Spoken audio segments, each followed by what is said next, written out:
The crystalline spires of Arcturus Prime gleamed in the light of 3 setting suns, their surfaces reflecting the day's final rays in brilliant purple and gold. Admiral Venna stood at the viewport of her command ship, her iridescent scales shifting colors with each measured breath. 20 years of military service had earned her the highest position in the Arcturian Defense Force, yet in all those years, she had never felt such unease. Admiral, her second-in-command, Commander Raxon, approached with a data crystal in hand. The encryption was difficult to break, but you need to see this. His usually steady voice carried an undertone of concern that made her inner eyelids flicker, a sign of anxiety her species rarely displayed. The data crystal contained classified communications between members of the High Council and several unknown entities. As she read, her phosphorescent markings began to pulse with growing anger.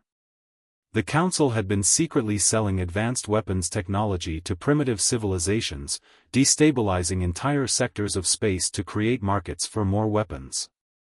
The profit margins were astronomical, but the cost in lives. This goes against everything we stand for, she said, her multi-toned voice carrying the weight of her position. We must present this to the Grand Assembly. Raxon's scales darkened, a warning sign. Admiral, the timestamps, these communications are authorized by High Chancellor Dravix himself. Venna felt her world tilt.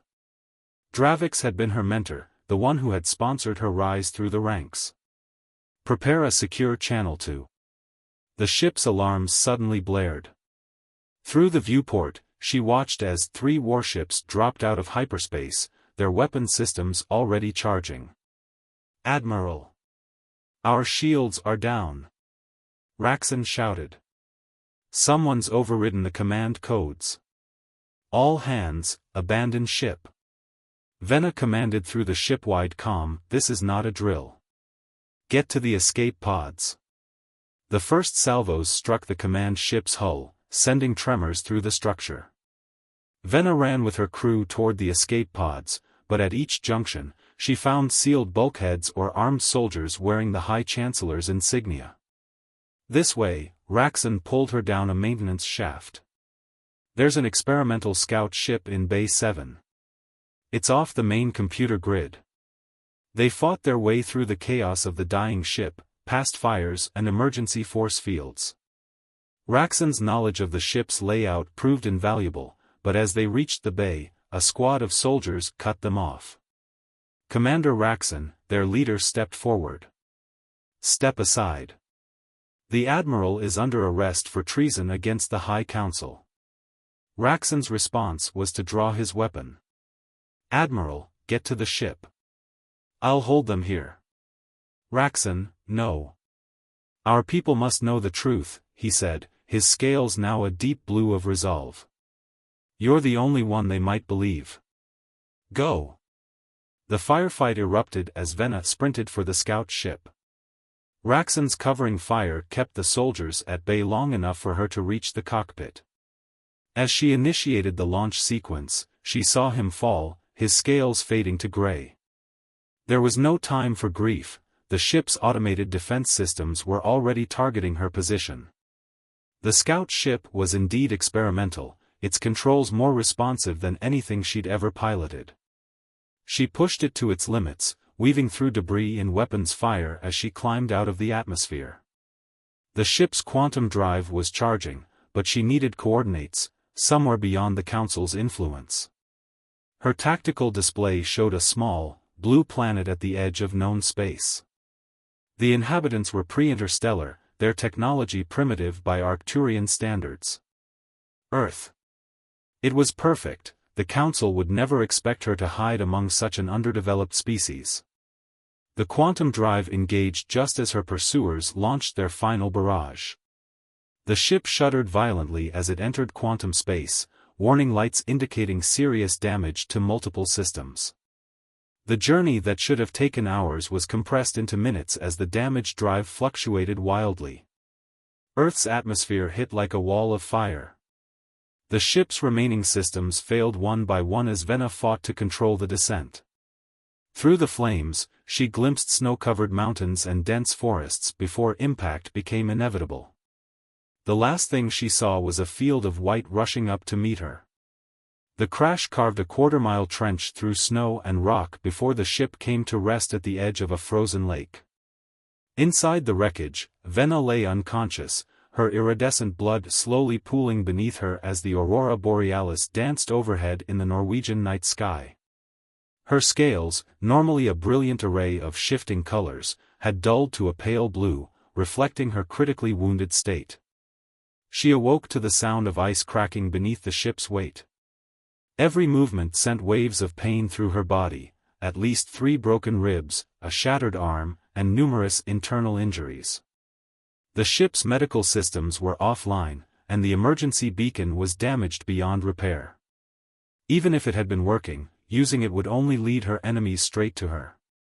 Through the shattered viewport, she saw the first light of dawn touching the mountain peaks. The air temperature was well below what her species could tolerate for long, and her injuries made everything worse. She needed shelter, medical attention, and time to recover, none of which she was likely to find in this frozen wasteland. A sound caught her attention, the crunch of snow under boots. Someone was approaching the crash site. Venna reached for her sidearm with her good arm, checking its charge. 1 shot left. It would have to be enough if the native proved hostile. The footsteps grew closer, accompanied by the sound of labored breathing.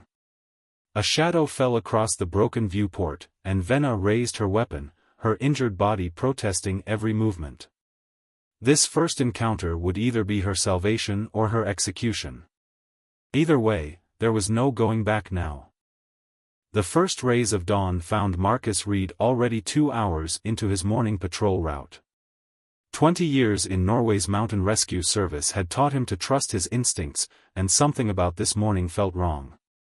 The meteor, if that's what it was, had streaked across the pre-dawn sky, far too close and far too controlled to be natural. His radio crackled. Base to Reed. Any signs of the impact? Not yet, he responded, adjusting his pack as he climbed. But the trajectory suggested somewhere near Trollveggen. I'm about an hour from the likely site.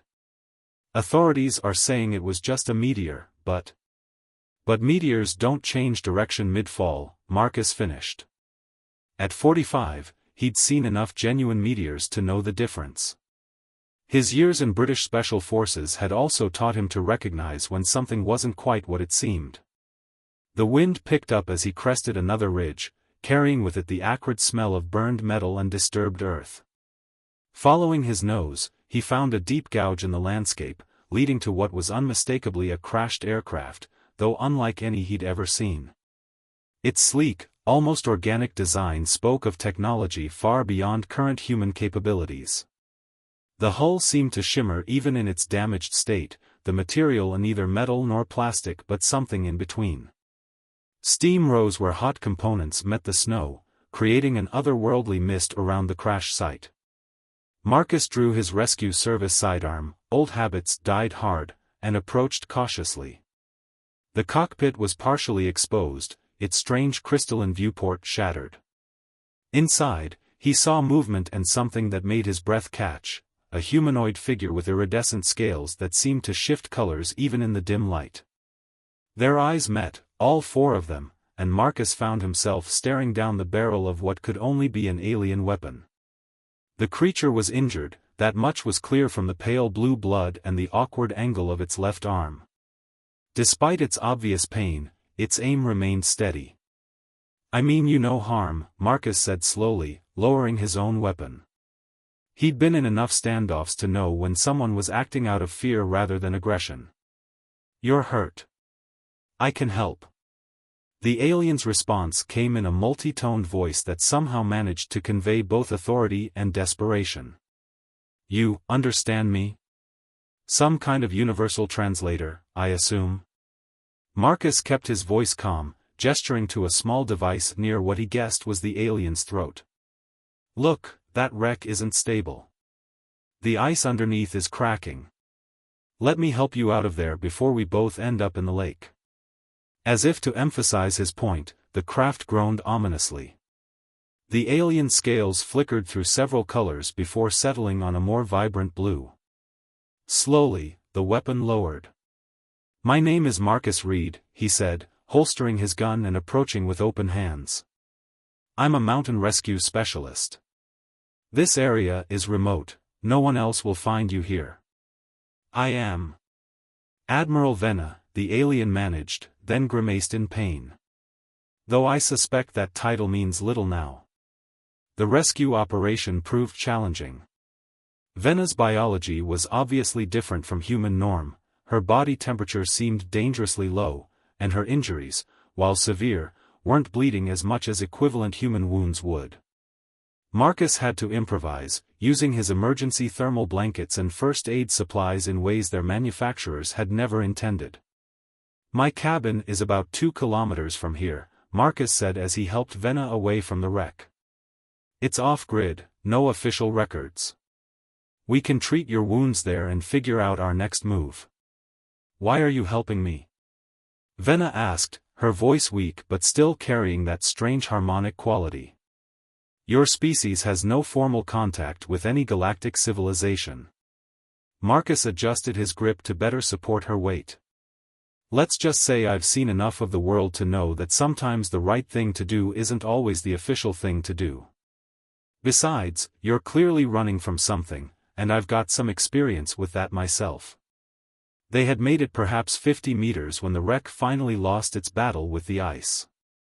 The crash had weakened the frozen lake more than either had realized, and with a sound like artillery fire, the ice gave way. The alien craft slipped beneath the surface with barely a splash, leaving no trace of its existence except the gouge in the landscape, which the incoming snowstorm would soon erase. "Convenient," Marcus noted. "Anyone searching will have a hard time finding proof you were ever here." Vena's scales rippled with what might have been relief. The quantum drive's containment system was breaching. "The cold water will prevent any radiation leakage." She stumbled, and Marcus caught her before she could fall. I don't think I can maintain consciousness much longer." "Then don't fight it. I've got you." The trek to Marcus's cabin was arduous. Vena lost consciousness halfway there, leaving Marcus to carry her through increasingly heavy snowfall. The storm was a blessing in disguise. It would cover their tracks, but it also meant he needed to move quickly before they both succumbed to exposure. His cabin appeared through the swirling snow like a mirage, a sturdy 2-story structure of wood and stone, built more for function than appearance. Solar panels and a small wind turbine provided power, and the root cellar kept supplies fresh through the long winters. It wasn't much, but it was secure and, more importantly, invisible to most government databases. Inside, Marcus laid Vena on his bed and got to work. His combat medic training hadn't covered alien physiology, but principles of trauma care proved universal enough. He cleaned and bandaged her wounds, set her broken arm as best he could, and rigged in 4 of sterile saline, hoping her body could process it. As he worked, he found himself studying his unexpected patient. Her scales seemed to respond to her condition, shifting through various shades of blue and purple. Her features were surprisingly expressive, almost human in their arrangement despite the alien textures and colors. She was clearly a soldier. Her unconscious reactions and the way she carried herself even when injured spoke of years of combat experience. "What kind of trouble are you in?" he murmured, checking her temperature again, "that you'd risk dying on a primitive world rather than face it?" Outside, the storm grew stronger, screening the cabin from prying eyes. Marcus settled into his chair by the bed, checking his weapons and monitoring equipment.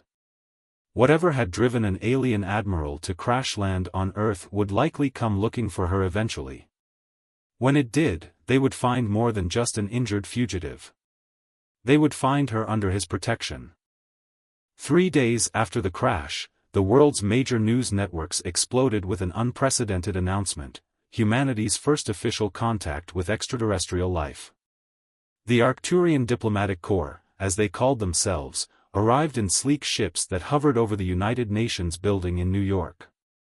Their message was one of peace and technological exchange.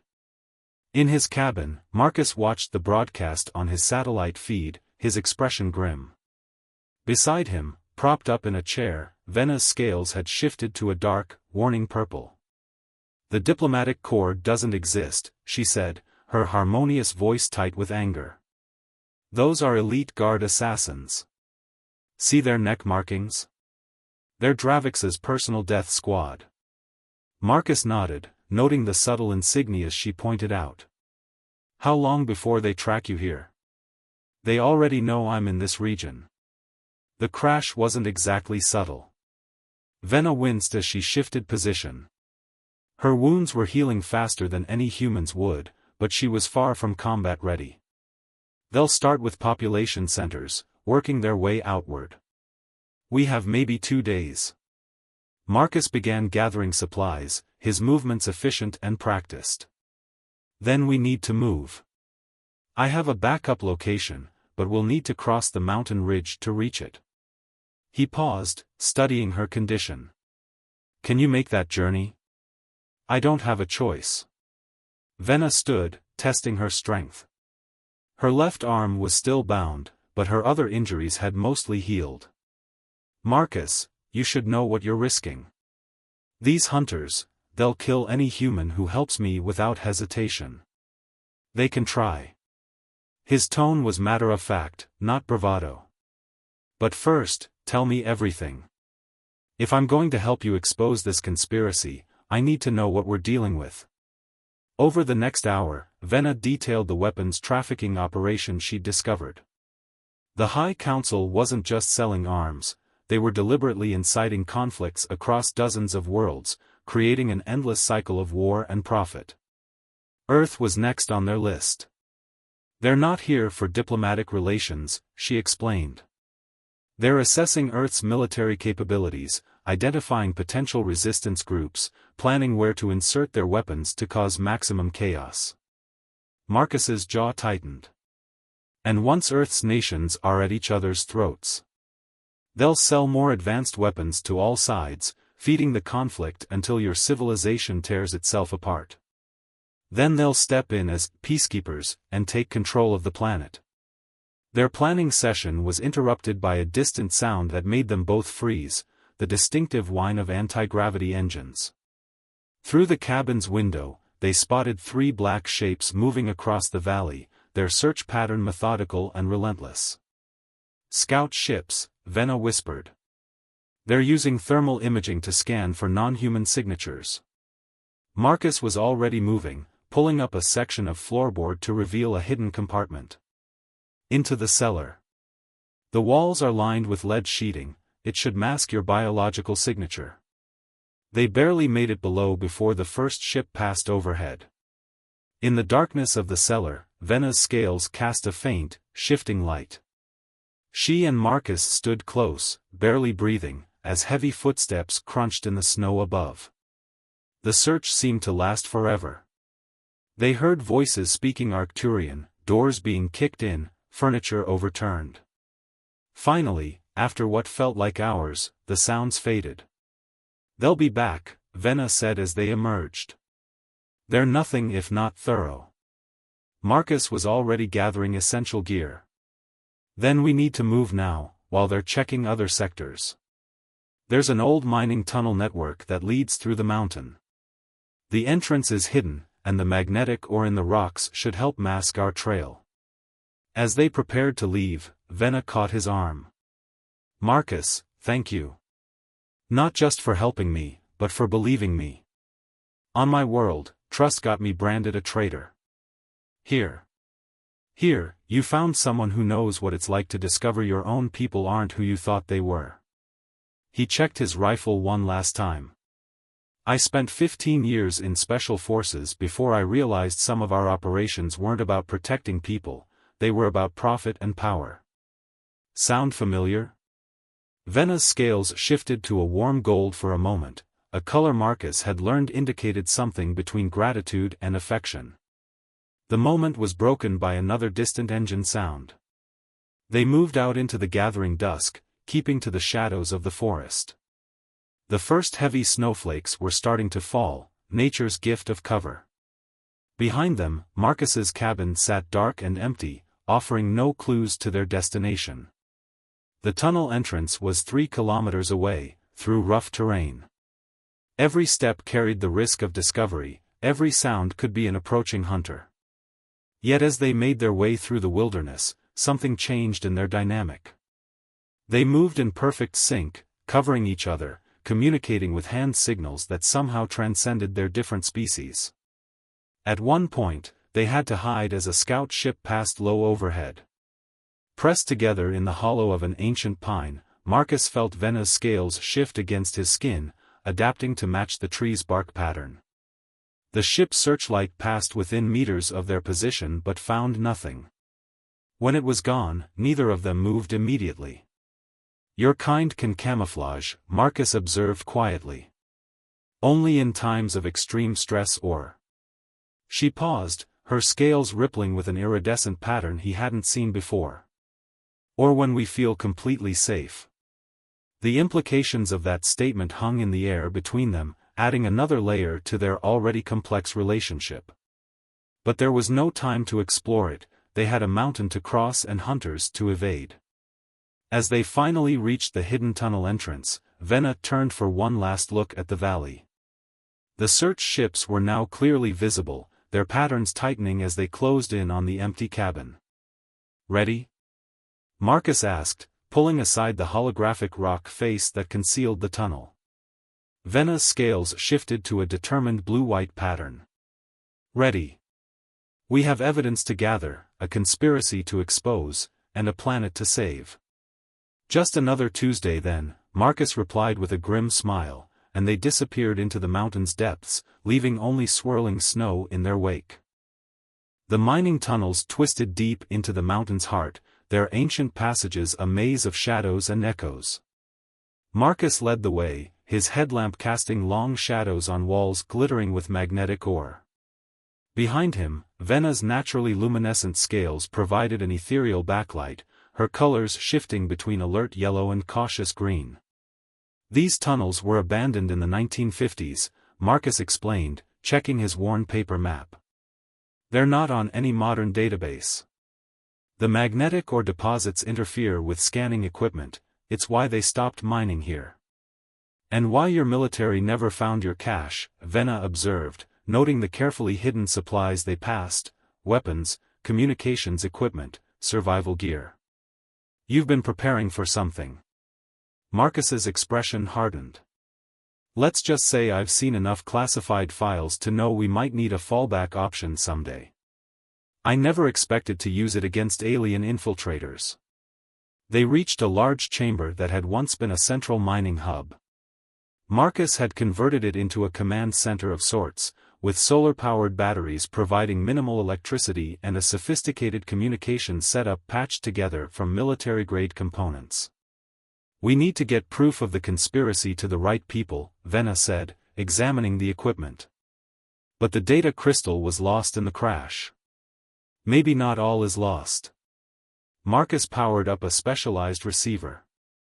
"That crash site is under 200 feet of near-frozen water. If your ship's computer core is intact, the quantum crystalline memory would survive." Venna's scales brightened with hope. "But we'd need a way to reach it, and equipment that could interface with Arcturian technology." A slight smile crossed Marcus's face as he opened a heavy case. Inside was a sleek diving suit that looked far more advanced than anything commercially available. "Some of us former operators maintain connections. And as for the interface..." He turned to Venna. "That's where you come in." Over the next several hours, they planned their mission. The lake would be watched, but the hunters wouldn't expect anyone to attempt a recovery in such cold conditions. Their biggest advantage was that the Arcturians still thought they were dealing with primitive humans. "There's something else you should know," Venna said as they finished their preparations. "My people, we have a telepathic ability. Limited, but enough to share immediate thoughts and memories through physical contact. If we could retrieve even a damaged memory core, I could help you interface with it directly. Marcus absorbed this new information with characteristic calm. That could be useful. But you're not fully recovered, wouldn't that put additional strain on you? I'm willing to take that risk. Her scales shifted to that warm golden hue again. You've risked everything to help me. Allow me to do the same. Their moment was interrupted by an alert from Marcus's perimeter sensors. Multiple vehicles were moving up the mountain roads, regular human vehicles, not Arcturian craft. They're working with local authorities now, Venna observed grimly. Your government? Not mine. Private military contractors. Marcus checked the camera feeds. I recognize their setup. They're mercenaries, expensive ones. Your hunters are spending a lot of resources to find you. They're desperate. The longer I'm free, the more chance I have of exposing them. She moved to the communications array. Wait. I'm picking up their encrypted channels. They're not just looking for me anymore. They're accelerating their timeline. Together, they listened as the pieces fell into place. The weapons shipments were already beginning, disguised as diplomatic aid. Key military and political figures were being approached, offered advanced technology in exchange for loyalty. The process that would tear Earth apart was already in motion. We don't have days anymore, Marcus said, checking his weapons. We need that evidence now.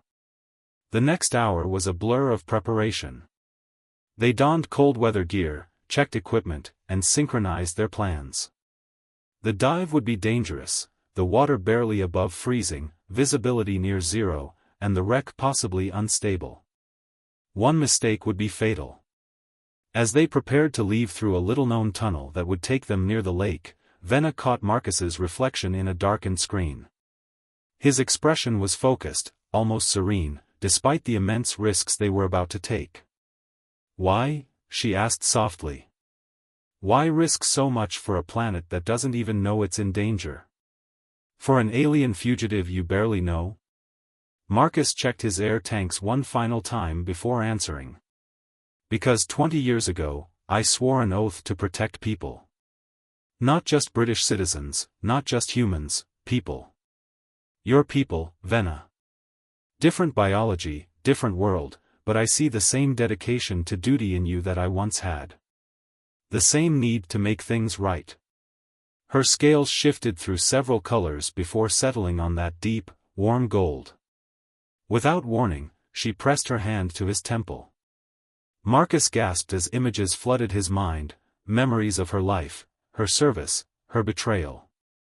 But more than that, he felt her emotions, her fierce determination to protect the innocent, her growing feelings for. She pulled away, both of them breathing heavily. Now you know everything, she said. No more secrets between us. Marcus took a moment to steady himself, still processing the alien memories now residing alongside his own. Finally, he smiled. Well, that's one way to brief your diving partner.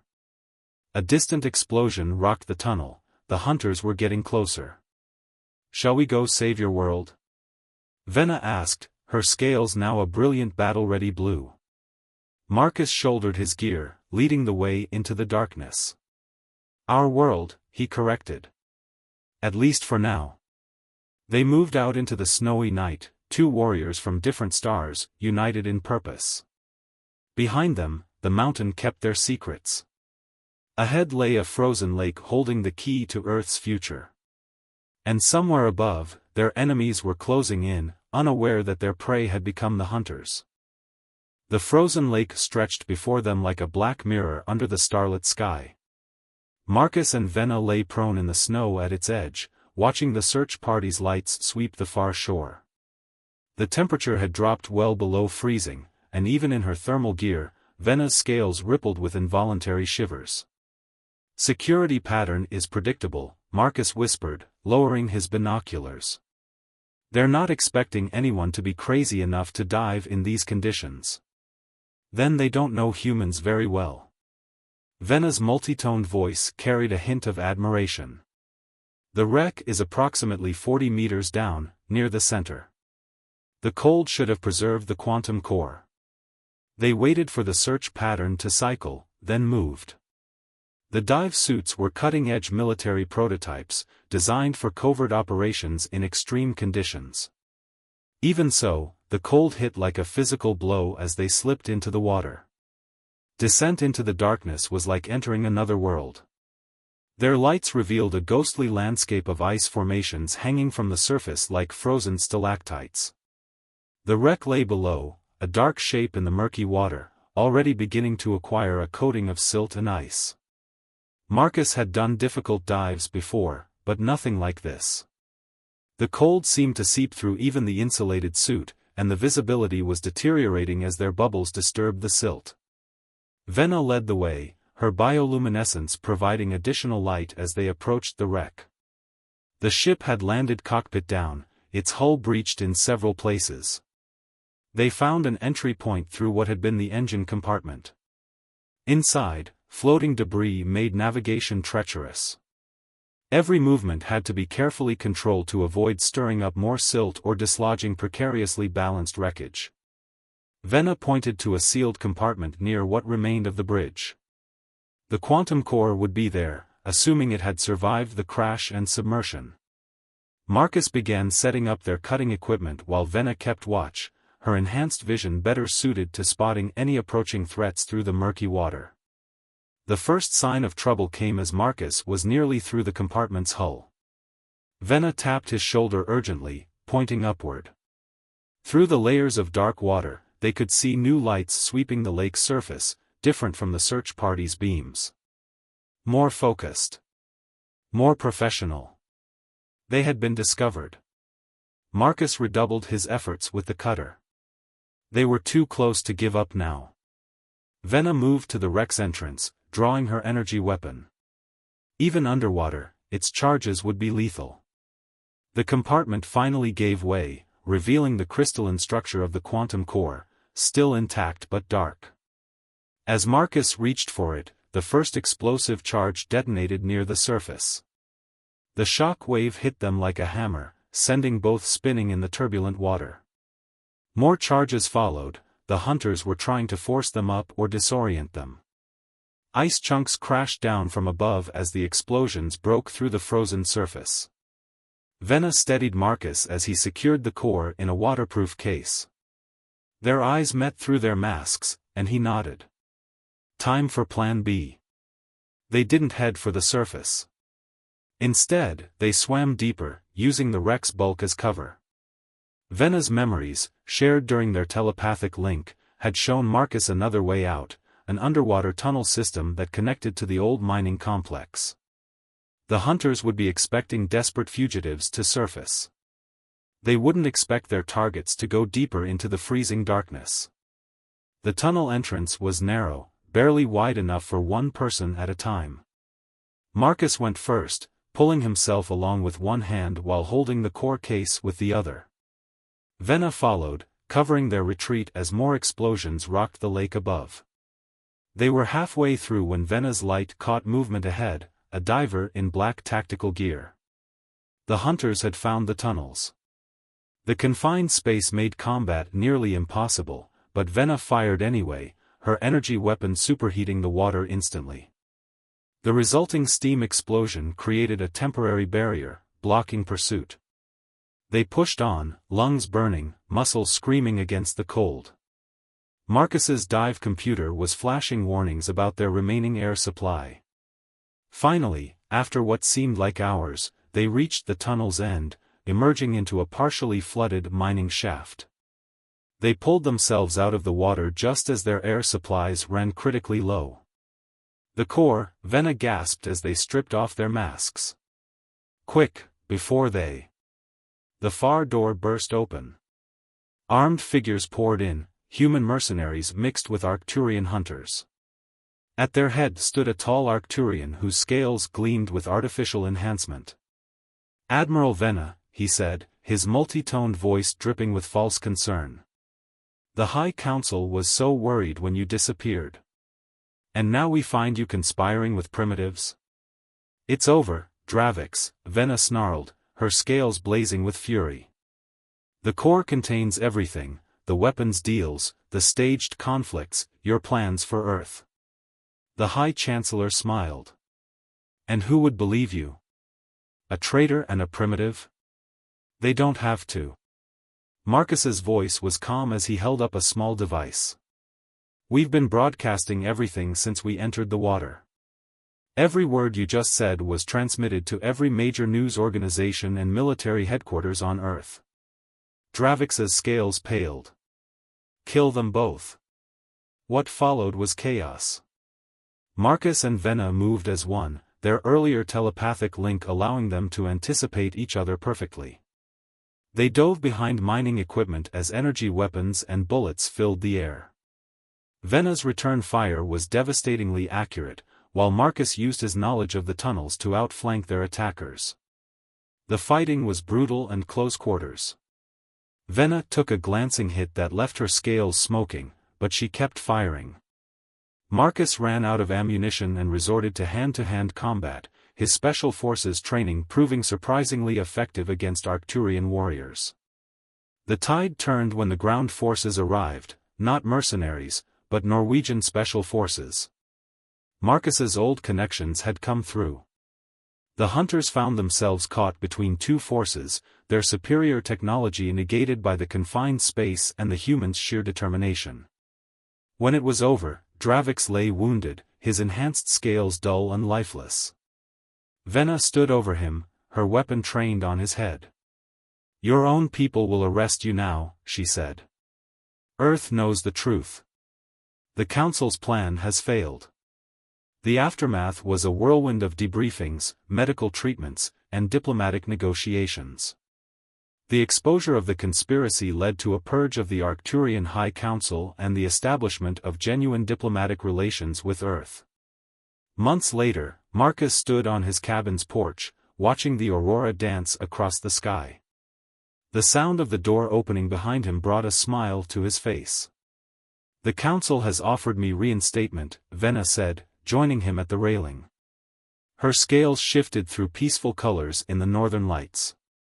Full rank and privileges. Will you accept? She was quiet for a moment. I've requested a new position instead. Earth will need an official Arcturian liaison as it joins the galactic community. Someone who understands both worlds. Marcus turned to her, noting how her scales had shifted to that now familiar golden hue. And where would this liaison be based? I hear Norway is nice, she said, her multi-toned voice carrying a hint of humor. Though I might need a local guide. Someone who knows the territory. Someone I can trust.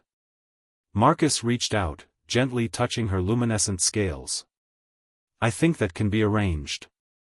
Above them, the stars shone bright and clear, no longer distant and unreachable, but full of both promise and challenge. Humanity had taken its first steps into a larger universe, and on a mountain in Norway, two beings from different worlds had found something neither expected, a home in each other.